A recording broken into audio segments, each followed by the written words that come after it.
अपने आप को लोगों का मोहताज ना बनाएं, क्योंकि लोग सिर्फ अपने मतलब के वक्त साथ देते हैं।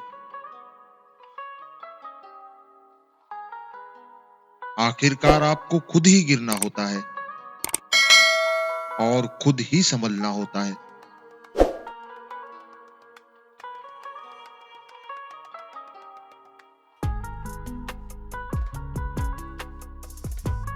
इंसान के हालात खराब चल रहे हों तो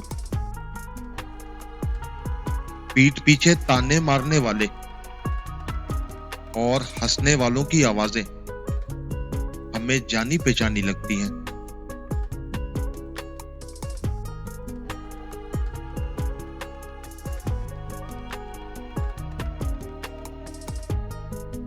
मेरे तो दर्द भी औरों के काम आते हैं। मैं रो पड़ूं तो कई लोग मुस्कुराते हैं।